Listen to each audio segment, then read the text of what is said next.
Let me ask you about these overnight revelations that Tom Watson is stepping down. He says it's personal. He says it's not about the politics, but he is, of course, a very prominent Remain voice in the Labour Party. What does this tell voters about whether there is space for Remain in today's Labour Party? Well, Tom has been, within the Labour Party campaigning for over 35 years. He's a force of nature, so he leaves a huge hole. But he's not leaving the Labour Party altogether. He's leaving frontline politics to concentrate on other projects. And I know that championing type 2 diabetics and his new book in January are two immediate projects that he wants to concentrate on. But certainly, in terms of Remain, our position within the party, because we've had extensive debate about this, is to ensure that we get a credible deal that puts our economy first and protects jobs and living standards, and to deliver that to a public vote with Remain on the ballot paper. Every single member and every single MP has unified around that position, and I think it's a sensible place to be in now. OK, so this is the position that the Labour Party has settled on. Do you find that people understand this position? When you put that to them on the doorsteps, do they appreciate the choice, or would they rather that you make a choice? No, I mean, certainly from my own campaigning experience, there's been a lot of miscommunications within the press about what our position actually is. And when you talk to them about the need for a credible deal, and then the fact that it's ultimately up to the people to decide whether they're happy with that deal or not, it seems to go down well whether you voted Leave or voted Remain, because the final decision would be your decision to make. We understand that John McDonnell is going to say later that the financial industry needs to play its part in addressing the human emergency in the UK. Can you tell us more about what role you want the financial services industry to play, or to be more precise, how are you planning to extract more money out of the financial services industry if that is the aim?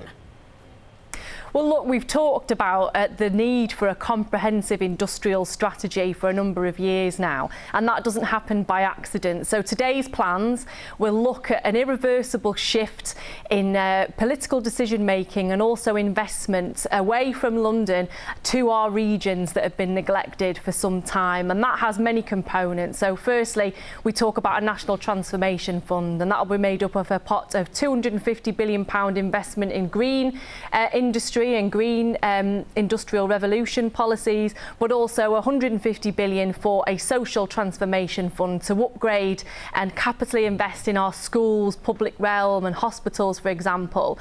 But what needs to happen also is the structures need to be there to drive forward this industrial strategy and to work with the business community to provide them with the certainty that the government is serious and will provide support and strategic investment. And that's why we're setting up regional government offices in every single region that will act as a driver of industrial strategy, as well as advising regional business banks, encouraging investment from the private sector, and looking at the strategic investments that we need to make in particular regions' infrastructure. But to use the phrase that Jeremy Corbyn likes to use, will you be going after financial services? No, sort of financial services are going to be a critical part of our plans. For example, the green industrial revolution policies that I've announced so far largely are predicated on the need for a collaboration with the finance sector and with industry. And we want to create that excitement, that buzz and that need for long-term investment and decision-making. And certainly with our plan to decarbonise our economy, way into the 2030s to speed things up far ahead of where the government's at. We think that will create that excitement for investors and the financial community. And just briefly, Rebecca, we watched your video overnight, your new logo with your name on it, on your campaign video. Do you want to lead the Labour Party? Is that what you envision? No, I mean, the video was something that we'd put together with the intention of sending it out for people in Salford, because we were highlighting where I'd come from, what made me political, etc, etc. But certainly in terms of leadership, I'm going to have a very busy job when Labour wins the general election, rolling out our green industrial revolution.